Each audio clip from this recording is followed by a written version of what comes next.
Pada suatu hari, seorang pelajar meluahkan rasa tidak puas hati di media sosial tanpa berfikir panjang. Ish, cikgu ni memang tak pandai ajar kita. Asyik bagi kerja yang menyusahkan je. Hai, serabut aku.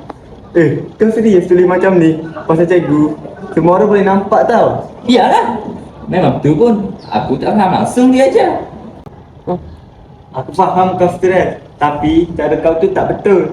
Itu cikgu kita, kena hormat. Habis tu aku nak buat macam mana? Aku memang tak faham.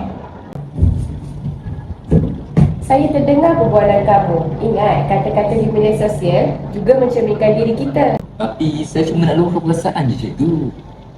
Luahan itu tidak salah, tetapi cara penyampaian sangat penting. Kata-kata kasar boleh menyakitkan hati orang lain, malah memberi kesan buruk kepada diri sendiri.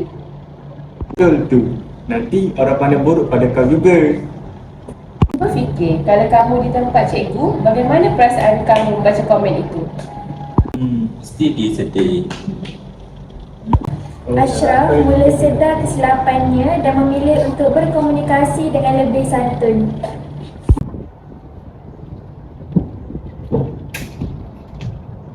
Assalamualaikum cikgu.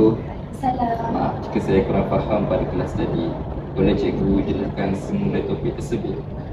Baiklah, sudah tentu cikgu sangat gembira awak bertanya dengan cara yang baik. Jadi mari cikgu cara bantu. Terima kasih cikgu. Kesantunan berbahasa bukan sahaja menjaga perasaan orang lain, malah mencerminkan kepribadian diri kita. Ingatlah, sebelum menulis atau berkata sesuatu, fikir dulu kesannya. Bahasa baik, hubungan pun baik. Saya faham sekarang. Cara kita bercakap sangat penting. Kesimpulannya, kesantunan bahasa dalam media sosial amat penting bagi mengekalkan keharmonian hubungan dan mencerminkan akhlak seseorang. Itu sahaja dari kami. Sekian, terima kasih. I just had to let you know you're